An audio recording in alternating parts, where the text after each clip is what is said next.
Hello, everyone, and welcome to Dream Leapers with Harriet Cole.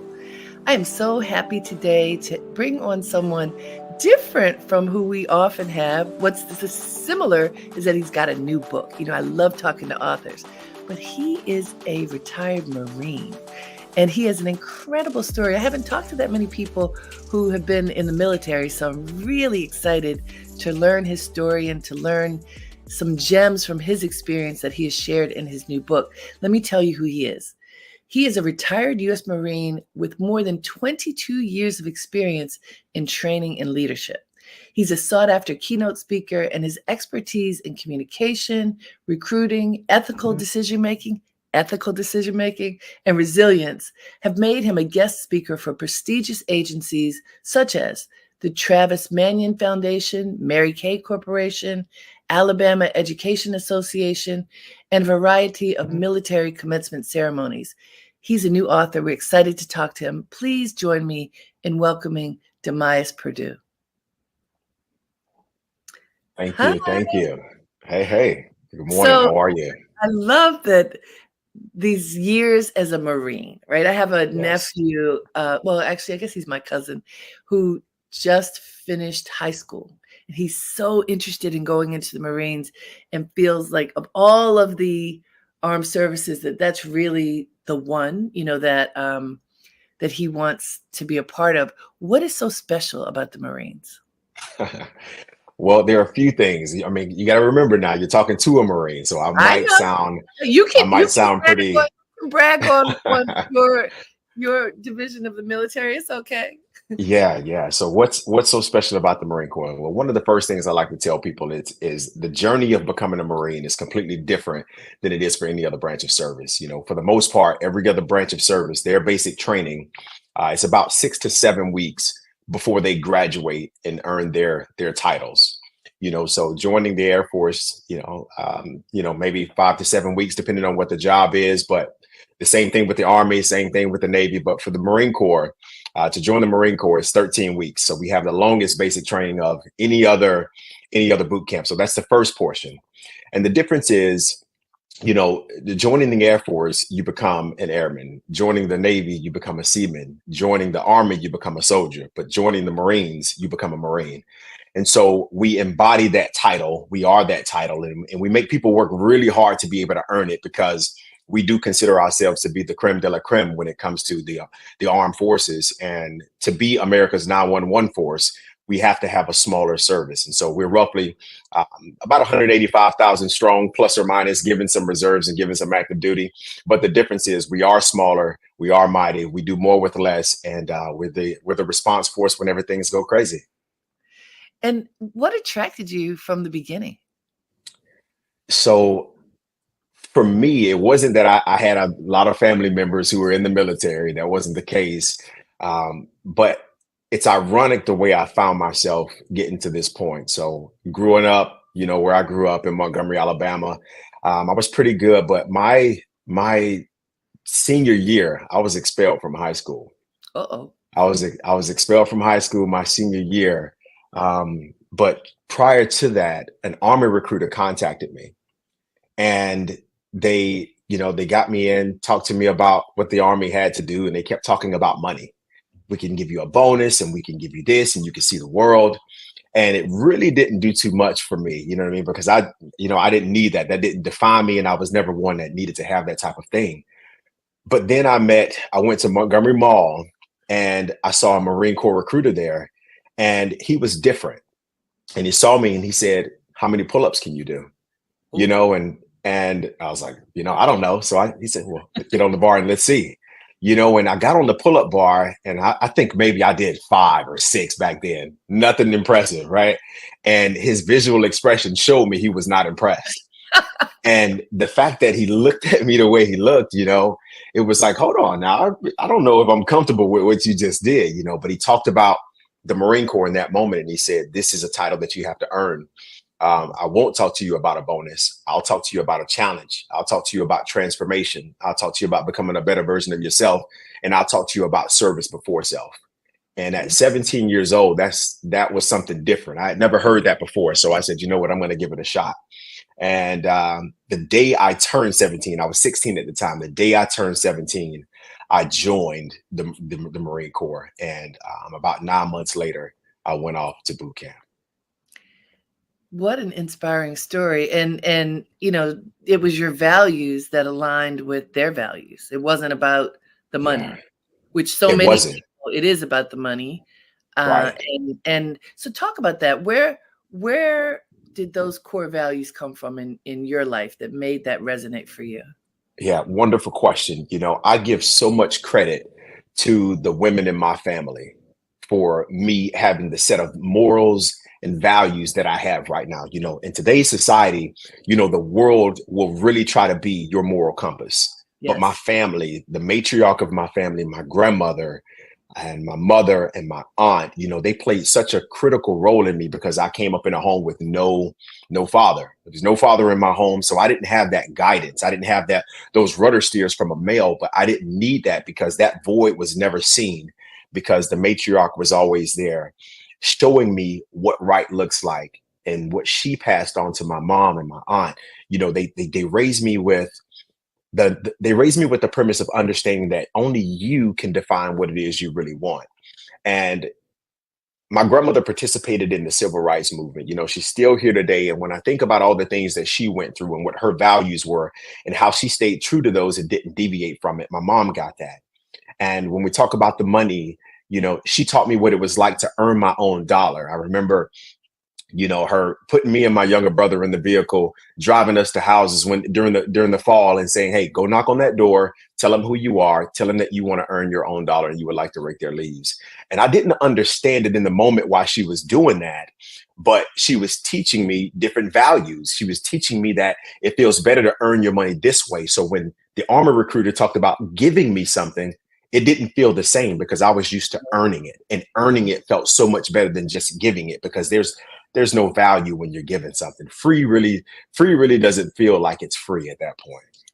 What's so interesting, I've heard of many people who've gone into the military, well, with perhaps a beginning a little bit like yours, that you were expelled from school, there was that Yeah, pivot point, but right. often because they need a course correction, they need to get Mhm. some discipline, which is fine, but it Right. sounds like you were already in alignment based upon the way that you grew up. I So was. yeah, so this was a good springboard, but it wasn't necessarily a course correction. Is that right? Right, right. That's exactly what it is. It wasn't necessarily a course correction because I made the decision. Keep in mind, when I was 16, I'd made that decision. So I was 17 in my senior year. That's when that behavior started to happen. But I knew prior to the behavior becoming what it was, this was a general direction where I wanted to go, because Got I it. knew staying in my city, I was already feeling like I was at my ceiling, even though I was only 17 years old. I felt like I was bumping my head on that ceiling, and then it really became evident with the behavior in the circle that I was around. So it was more of a, what, this is where you should go. You already see this path. You don't have to figure out where you're going. Just take the step. What would you say are and I know a lot of it is in your book, but before we get to the Yeah, book, or this might be yeah. the natural pivot, what are some of the greatest lessons that you feel you learned from being in the military, in the Marines? The first thing I would say, one of the first things is the importance of self-reliance, self-direction, and self-discipline. The Marine Corps is great about, first and foremost, removing you from your situation, that transformation process being 13 weeks, and telling you it is now solely upon you to graduate. It's solely upon you to learn these skills. So you have to be self-reliant. You have to give yourself that self-direction. You're like, this is what I need to do. And more importantly, that discipline piece, that self-discipline. And so when you look at the root of the word discipline, here's what the Marine Corps is great about. Two ways I talk about it. They say the instant and willing obedience to orders, meaning the minute you're told to do something, getting after it immediately. But then the Latin term for a discipline comes from disciples, basically meaning to learn. And so they teach you that being disciplined and making it a focus, being an eternal student of yourself, your craft, and whatever you need. That's one of the hallmarks of becoming a Marine. So that's one of the first things, being self-reliant, self-directed, and having self-discipline. But then the other side of it comes in because the intangibles are what they really push. You get away from the things, you get away from thinking that life is about what can I get from it, and then they really help you see what can I give. And so when I talk about service before self, you have to understand that when you join the military, you raise your right hand, you say, I do solemnly swear to support and defend the Constitution of the United States against all enemies, foreign and domestic. And if we pause right there, this is saying that this is not about me. This is about my entire nation. And that's Mhm. an oath at 17 years old. It's really hard. And so I realized then, and what the Marine Corps teaches you, when you say you're going to do something, you exercise that discipline and do it. That's powerful. And, we are in a time, and I guess this is cyclical, but at this exact moment, the Mhm. whole world is talking about the conflict in the Middle East. Right. And there are plenty of other conflicts that we may not be talking about, but that are Of occurring. course.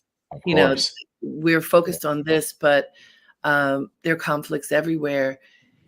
As a Marine, I'm sure you found yourself in the face of conflict, having to Yes. defend Correct. our country. And how can you, I mean, I know you can't talk about everything, but just going into the head of that, Yeah. when you are actually in war and you're actually Mhm. facing down whoever you understand the enemy to be, how do you get your spirit right for that? The training and preparation that we go through as Marines is different from a lot of other people. Mentally, everything we do is designed for the end state, and that's to locate, close with, and destroy the enemy by fire and maneuver. So it doesn't matter what your job is as a Marine. That's the purpose of the Marine Corps Rifle Squad. But at the end of the day, that's what your job is as a Marine. We say Mm. every Marine is a rifleman. And so that's taught from the day you get to basic training. You get that weapon and you master that weapon. Everything from breaking it down, learning to fire it, carrying it with you everywhere you go, to understand that one day there's a chance that I may need to use it. And so that preparation process happens, but it's still different. My first experience in war, my first experience in combat, I was 20 years old, so now 3 years into the Marine Corps, and I never knew that when I took that oath, solemnly swore to support and defend, I never knew I would actually have to defend. Mm. But I got the notice from my unit. They said, basically, call your family, go home, tell them you love them, because in 5 days we're leaving for Iraq. So I had a 5-day notice at 20 years old that I was going. But Wow. even then, it didn't feel real. It didn't feel Oh, real. You know what? We're just going to get on the boat. We're going to go over. We're not going to war. We haven't been to war since Desert Storm. It's 2000. It's 2003 now. Who you kidding? No, it's not going to happen like that. But 30 days later, I was in Kuwait, and we were there for 30 days on Camp Shoot. And then at about the closer to the 60-day mark, we were told to come and get ammunition. And mm. that's when they loaded us out with ammunition. And we crossed what we call the LOD, the line of departure. And when we crossed into Iraq on March 23rd, 2003, I transitioned from being a 20-year-old boy and I became a man, because we were ambushed. And in a period of 4 hours, I lost 18 of my best friends. Oh my And gosh. yeah, so and when we talk about the preparation and how do you prepare for it, you can't. You can't Right. prepare for those moments, because nothing seemed real in those moments while we were actively engaging the enemy. Nothing seemed real. It became real when I saw the people that I loved, the people that I 18 hugged. people. That's huge. That's Yeah. ripping I your heart share out. Yeah, I share that openly because every time I mention the Battle of Al Nazariya, March 23rd, 2003, I say that openly and I talk about it because I need people to understand what we actually did, what we went through. And that's one of the reasons how I got to where I am. And so when you ask the question, how do you prepare for that? We prepared for it by tough, realistic training, constantly, doing scenarios, what we call, um, we do courses of action. If this happens, you do this. If this happens, you do this. If this happens, you do this. What happens if your weapon jams? You practice it and you practice it and you practice it again. So you're able to react in that moment and you don't have to think about it. But, you know, when we lost everyone, it was very traumatic. A lot of people that I loved and adored. And, you know, I look back at it now, I'm so thankful that I made it through it, but I did struggle for a very long time. And if I'm being completely transparent, there still are many hard days, you know. Sometimes people, you know, when I tell the story, they ask, when was the last time, when were you in combat? You know, I say 2003 and 2011. And then they say, well, somebody else can ask me, when were you in combat? And I'll say last night, because I've been through so much and have to deal with those things. But again, that is a reason why I decided to transition later on, because I needed to be able to provide a ready resource for people who were dealing with things like me, because I didn't feel like I had it at the time. Amazing. We're talking to Dimyas Perdue here on Dream Leapers with Harriet Cole. He is a former Marine telling us his story. There's a lot that we're unpacking in this story. He's also written a book. It's called Elevation Requires Change: The Journey Towards Purpose and Fulfillment. So Dimyas, I mean, I got to go back to what you just shared, because you were in active combat twice. 18 of your, were they all men, of your brothers? All men at the time. We only deployed with males and with my unit. Who perished. Talk about PTSD. I mean, like, I can imagine, like you said, sometimes it was last night, you feel like it because it comes back to you. What is the support that the Marines offer to help you through these real life experiences? I mean, losing 18 of your brothers is real, and it doesn't go away. What is the support? Right. Because a lot of people, even if they aren't from the military, a lot of people suffer from PTSD. Can you just address that a little bit? Yeah, of course. Of course. I think, you know, a lot of people may not agree with what I have to say here, but that's okay, because I'm speaking factually. I'm speaking from experience. The Marine Corps does a great job of teaching us how to be warfighters. They do a great job about teaching us how to go and fight the war, but we do a terrible job of helping people fight the war within.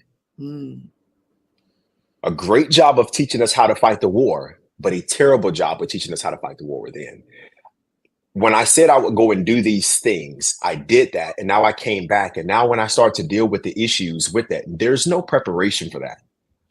And when there's a crazy backlog because we don't have enough providers to be able to have these conversations, that's one level of difficulty. When you have an organization that praises emotion suppression, that becomes a barrier to entry to address the issues associated with post-traumatic stress disorder.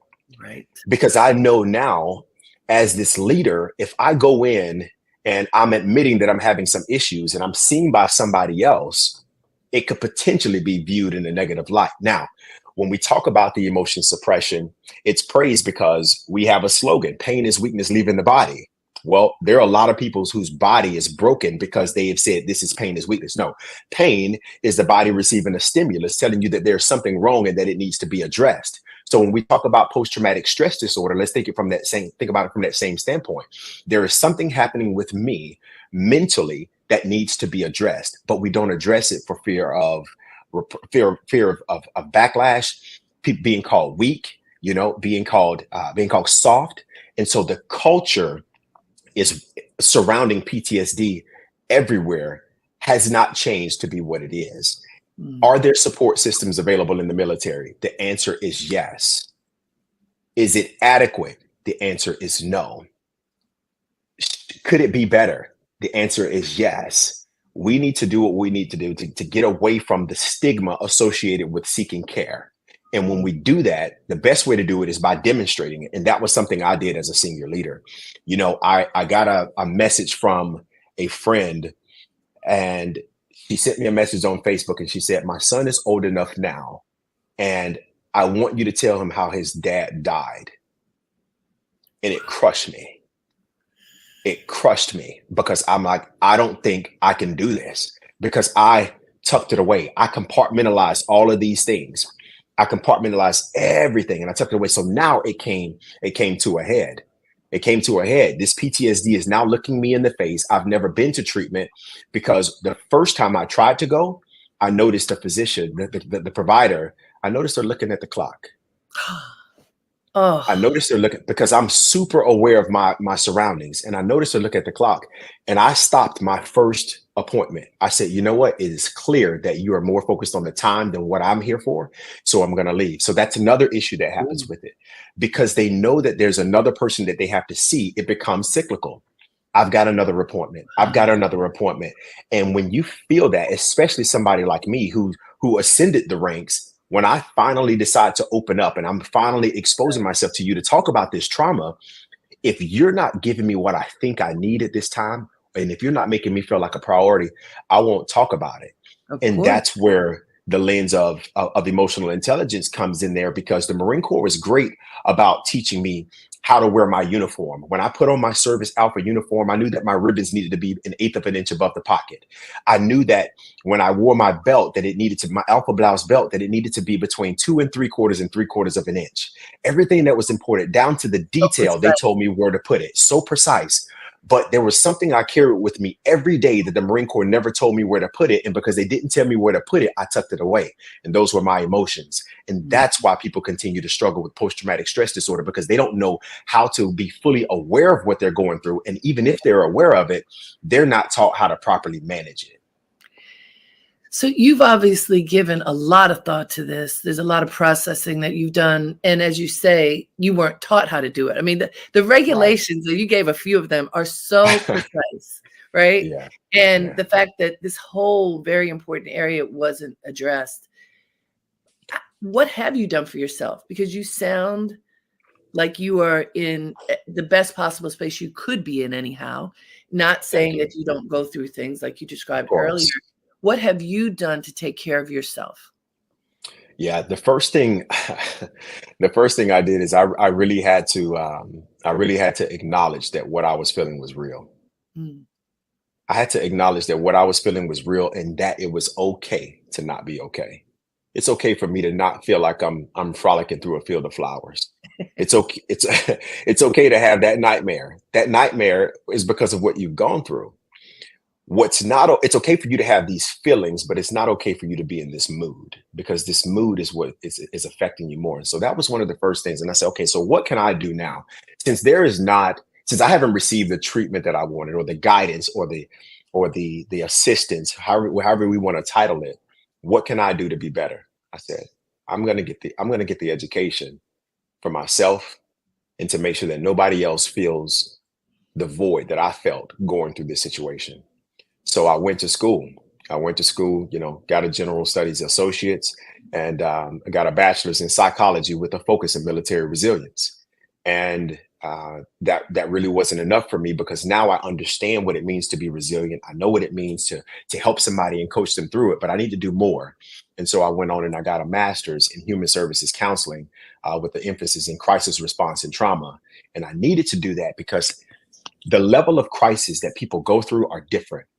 The crisis for the 18-year-old that broke up, that girlfriend broke up with him, could be the worst thing that they've ever gone through. And right, it's comparable for them as the 45-year-old going through a divorce, because right. that's their level. And as a mentor, as a coach, as a strategist, I need to understand that everyone's level of crisis doesn't have to be the same to me on the outside. So I wanted to be able to have the information to be able to coach people no matter where they are, no matter what they go through. And that's the reason why I went to school, to be able to get that education. And that's the reason why I saw additional things, outside of formal education, picking up books, understanding what type of readings are out there to be able to help people create new strategies to be better in life, which led to me writing one to be able to assist. So the perfect timing, because I want to talk about elevation requires change. And I just want to tell folks, when you start reading that book, you like the energy. You got a whole lot of energy in this book. Boom, boom, boom. I feel like I want to jog while I'm reading. Thank you.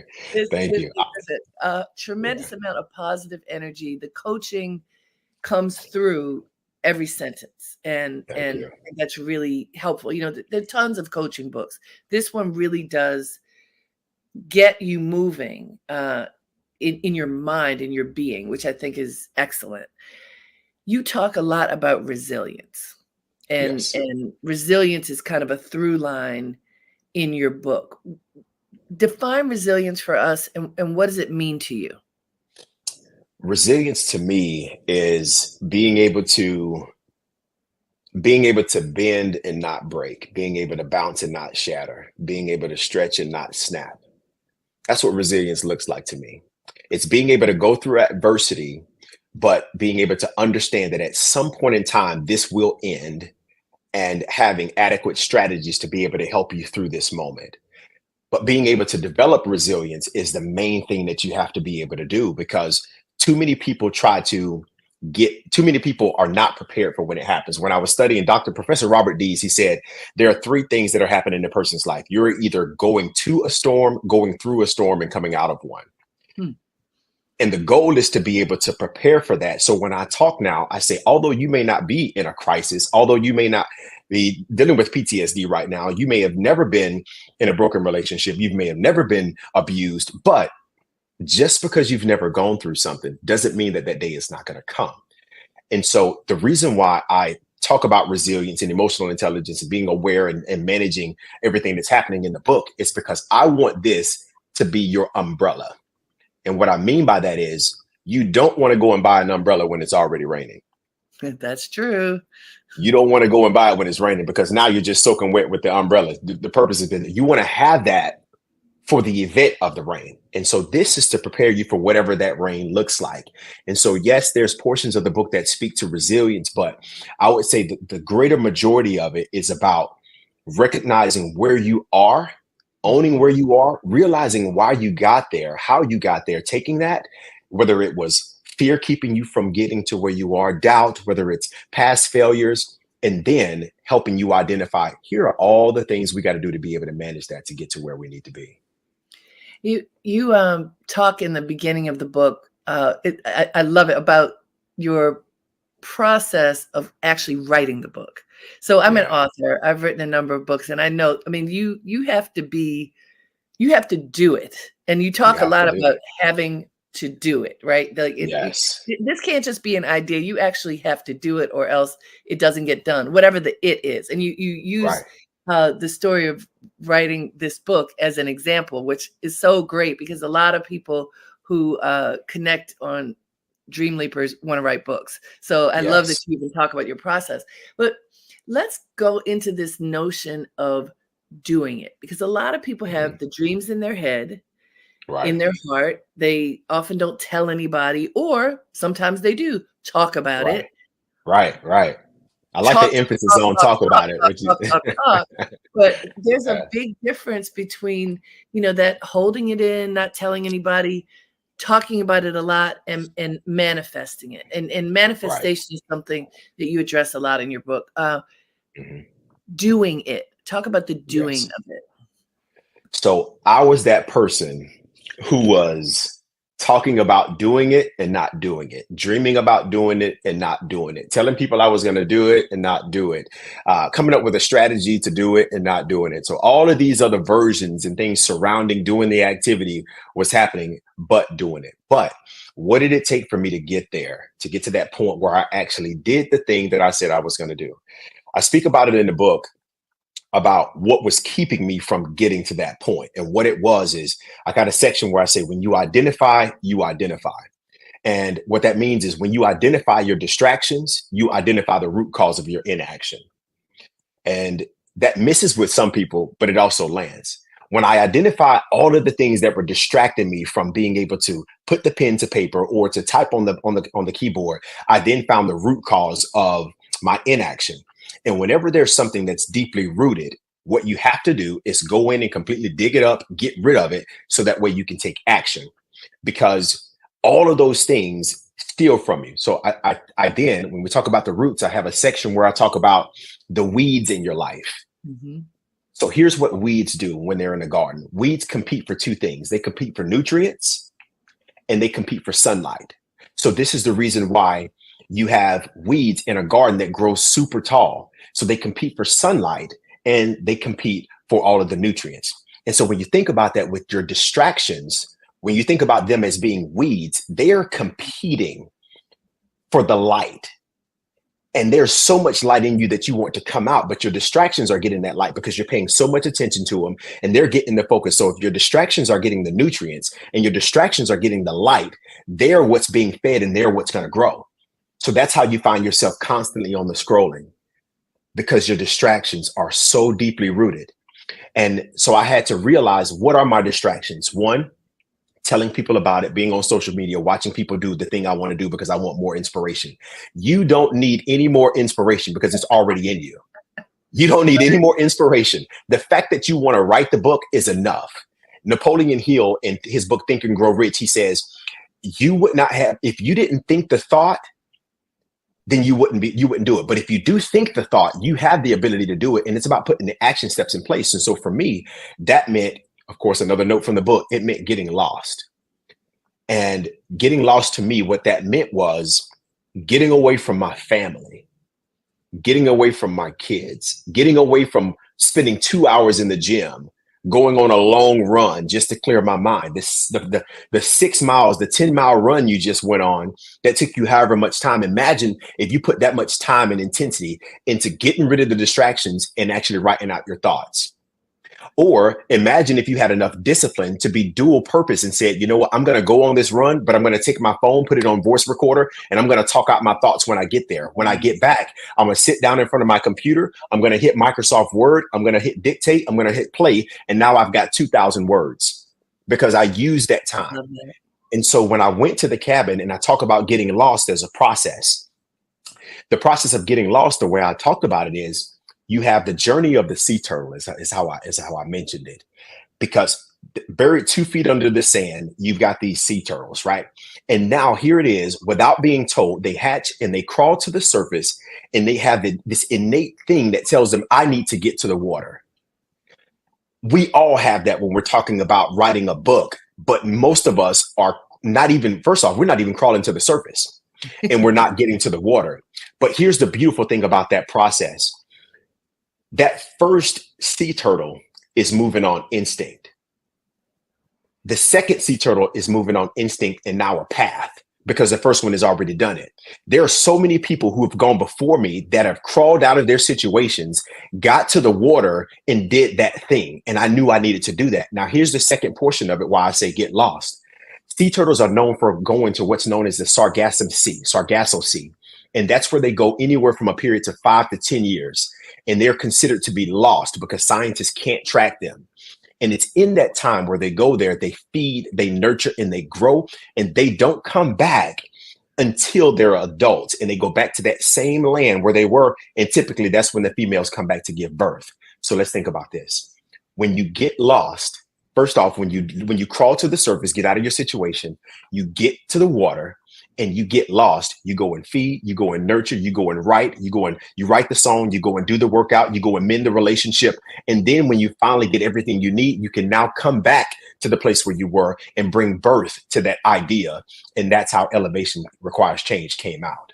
That's beautiful. Hey guys, we are talking to Dimyas Perdue. He is the author of Elevation Requires Change, the journey towards purpose and fulfillment. And I know you can hear just from hearing what he's saying. I know you want to read this book. It is really compelling. I want to remind you all, you're here with me and Dimyas at Dream Leapers with Harriet Cole.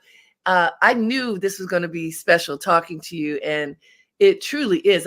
This image, Dimyas, of the turtle and getting lost, and that this kind of loss isn't a bad loss.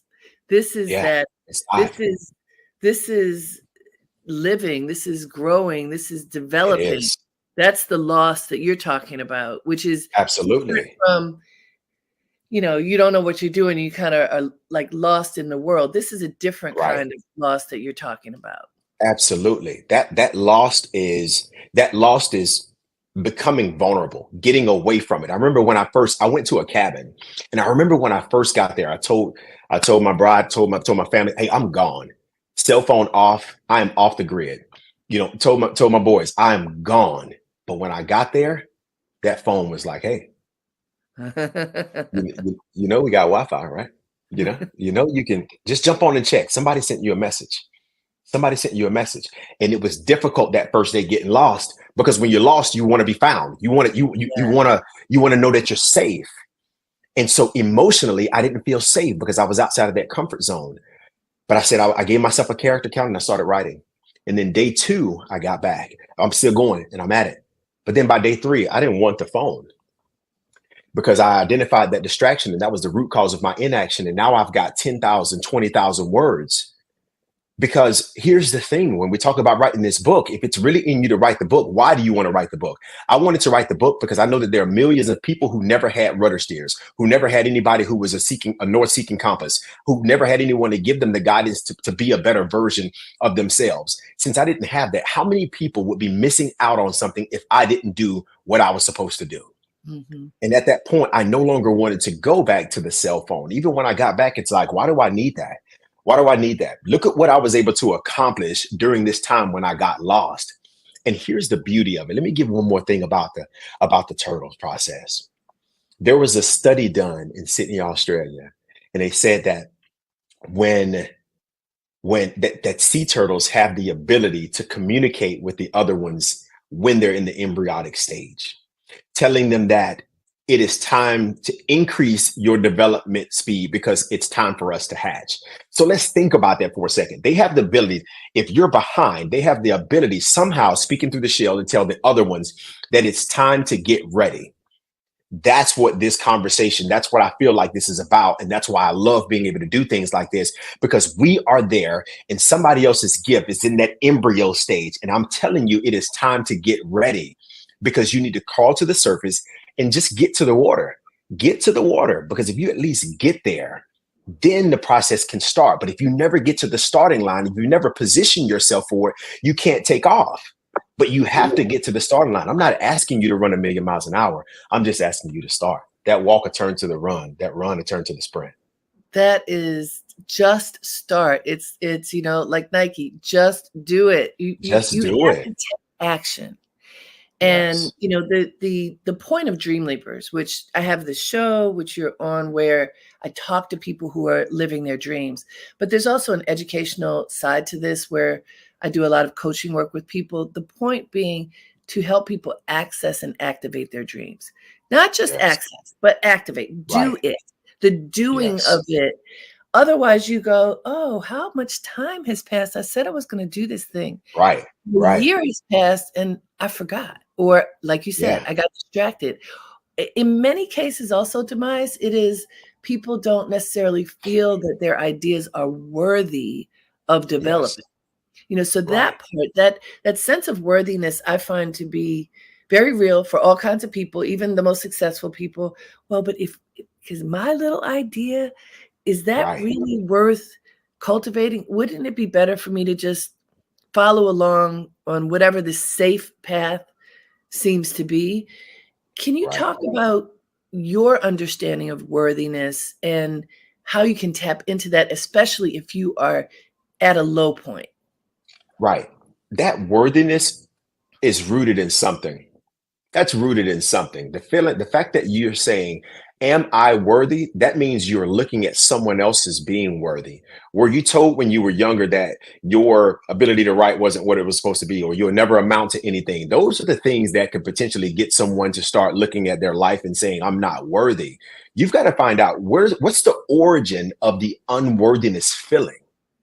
What's the origin of that? Let's talk about that before we talk about, am I worthy? Because the reality is, you've got to find out, where did this come from? That self-talk has an origin.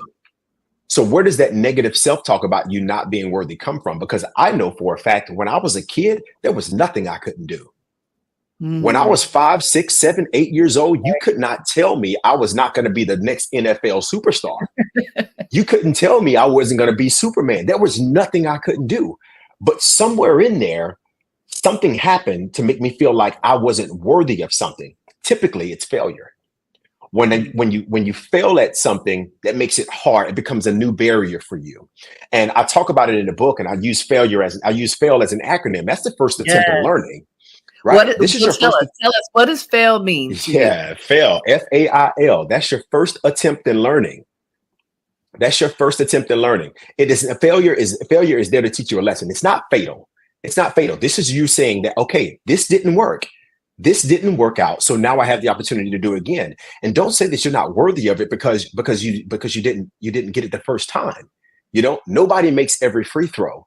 Nobody's able to get in a car and drive effectively every time. Nobody takes a test and gets 100 every time they do it. So that feeling of being unworthy comes from, one, something happened in the past, and two, what is your vision? Who are you looking at, and who are you considering to be worthy and saying that you're not? Right. Who are you looking at? What are you allowing to come in and change that level of self-talk? Who created that? Who is that person? It's interesting. I'm thinking of situations that happen to all of us, and even the most confident person. And what I say is, when for myself and my clients, if you find yourself pointing the finger at somebody else, blaming someone Yes. for your state of mind, for your circumstances, whatever the situation might be, what I say is wrestle that finger around and point it at yourself and ask Absolutely. yourself, how did I get here? What is my Yes. responsibility here? And then as it relates to worthiness, and I was just dealing with something in this space myself very recently, just feeling like there were some people I was working with who were not treating me properly, not Yes. giving me what I would say is the proper respect for whatever the work was. And I was really grappling with it.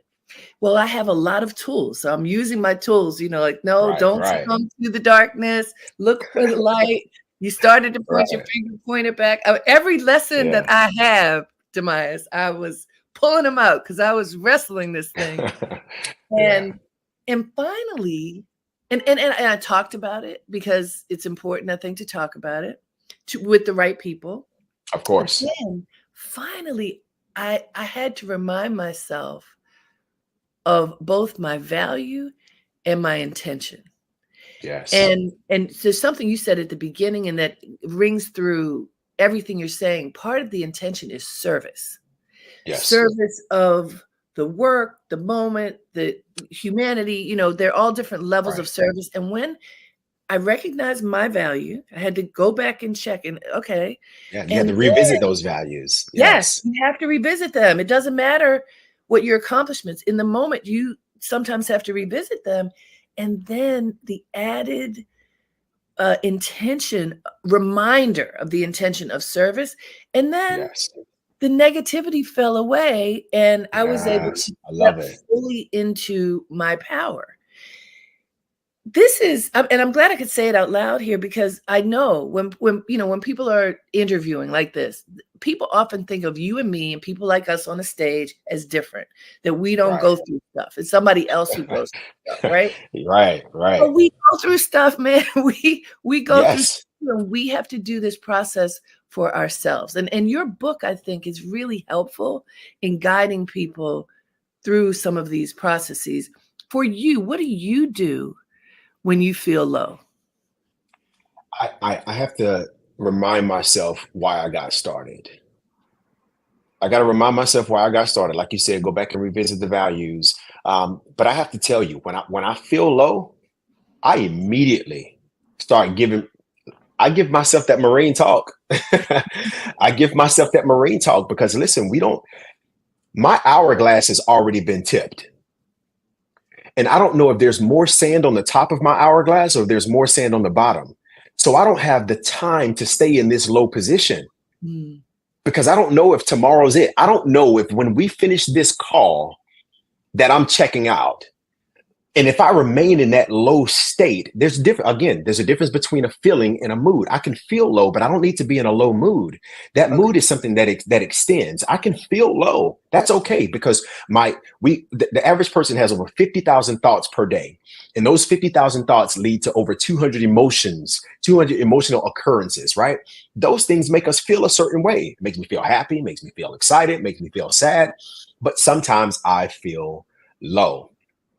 Acknowledge the fact that I feel low is what I like to do. Hey, okay, now what? Now Now, what? Now what? Can you do anything about it? Yes. Then don't worry about it. Can you do anything about it? No, then don't worry about it. You can't do anything about it. It's time to move forward. You have a mission to accomplish. Staying low is only necessary. Military talk. Staying low is only good when you're being fired upon. Don't fire on yourself. Don't Don't fire upon fire yourself. upon yourself. Did y'all hear that? All right, let me remind you, we are here at Dream Leapers with Harriet Cole talking to Dimyas Perdue. He is dropping knowledge. Don't go low unless you're being fired on. That is a gem. And by the way, if we look at that metaphorically, Dimyas, sometimes we are being fired on spiritually, Yes. right? Yes. And so if you feel that you're being fired on spiritually, you may duck, you may Right. you may go straight to it. You know, there are lots of ways to address it, but what would you say is a process that people can follow if they do feel that they're being fired on spiritually? Yeah. So this is why let's go back to, we've mentioned that preparation about resilience, Mm-hmm. going through or coming out of a storm, and that umbrella, that preparation. Listen, what does your armor look like? What does your armor look like? And what's the source of your armor for when you're being fired upon? If the source of your armor is a friend who's never been in battle, that's not good armor. Mm. My source of Yeah. my armor needs to be through somebody or something. If I have another person that I use as a source to help me when I'm spiritually low, that person needs to be a warrior. Warrior means of, engaged in, or experienced in war. I need to have somebody who's been through this thing to be able to guide me in it. Well, if I don't have anybody who's experienced in it, I need to look somewhere else. As a man of faith, I look up. That's where my help comes from. That's my armor. So what are you girding yourself with? What armor are you preparing yourself with? What are you giving yourself to say, you know what, if I'm going through this situation and it's too much, but I don't know how to pray. For example, some people, I'm hurting so bad, I don't even know what to pray for. Mm. Maybe you don't need to talk. Maybe you don't need to pray right now. Maybe what you need to do is just shut up and listen. Mm-hmm. Maybe if you could just stop for a second. So here's the beautiful part. I love coming up in school when we would get words to scramble and make more words out of it. But here's the beauty of the word listen. If you scramble that word listen out, you also get silent. Wow.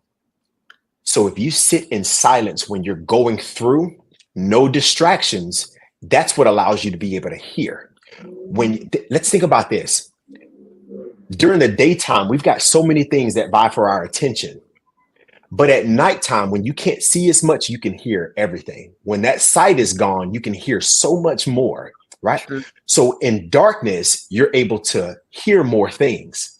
So let's think about that emotional and that spiritual darkness. If you sit in silence, you will be able to hear the thing that you need to be able to get you out of that position. That's my note for that. And I'm going to add that because what you have done in educating yourself in psychology, right? It is super important sometimes to get that professional help. You know, It a lot of is. times we go to friends and we expect them to be able to advise us. It's an Yes. unfair expectation, and it can be a dangerous expectation. Absolutely, I it's love that dangerous. you are a Black man as a psychologist. I hope everyone who's tuned in understands it is a point of strength, especially Absolutely. for a man, to get help if you need help. And you know, a lot of Black men feel that they shouldn't, that, you know, that's a sign of Absolutely. weakness. And, you know, Yeah. we're about to close, but I'd like to close with you giving wisdom, particularly to men. What can you say to Yes. men to help them uplift themselves, to elevate, as your book Yeah. says, especially in those darker moments? Yeah. The book title is Elevation Requires Change. And Yes. the reason why I titled that is so many people, men especially, men, women, everybody, we want to elevate. We want to go to another level. We want to be better, but it requires change. But people want change. People don't want to change because of what it requires. They want the benefits of what change brings. And that requires work. And so when we talk about men needing to say that they need help, my youngest son is 2 years old. The first word, my life is on this. The first word he ever said, we were outside in our backyard, and I wanted him to step onto the grass. We were doing some work and I had a bunch of things up and I stood him on top of it. And he's standing there and I'm like, hey, come down. And he wouldn't come down. And he looked at me, and the first word my son ever said was help. Wow. And it was recorded, and you can hear it on the video. I said, did you just, my voice went all high pitched. I said, did you just say help? And I thought in that moment, I hope you never forget what it feels like to be in need and say help. I hope you never think that you're too big to say, I need help. Here's the thing. There are loads we carry every day, and that load gets heavier and heavier. And I have a story about that in the book. You can continue to carry that load, or you can shed that load. Shedding that load means asking for help. Let's get rid of the negative stigma that says that I shouldn't put my hand in the air because it makes me seem soft. It makes me seem weak. No, I realized when I put down the things that I was carrying, that's when I found true strength. When I sought God and I gave it up, that's when I found true strength. When I sat down in front of that therapist and said, I am hurting, that's when I found true strength. When I cried, that's when I found true strength. When I hugged and I didn't just embrace another man with the fist in between us, one hand around, and I openly embraced and hugged, that's when I felt strength. When I cried and we shared the stories with another man, that's when I felt strength. Strength is not holding it in. That's emotion suppression. Strength is saying that I am bigger than this situation and I can open up, because I want people to know that I can be vulnerable, because when you get rid of that, that's when you can show up as the best version of yourself. As long as you're holding that thing in, you're giving partials. You're giving your family 75% of you. And that 75% of you that they're getting is not the best version of you. That's the 25% that you're giving other people that you're projecting. So reduce that part. Get rid of all that part, that masculinity, because it's a false sense of real. That's a false sense of who you are. When you openly express it, stop telling people real men don't cry. The real show of that is real men do cry. Real men do cry.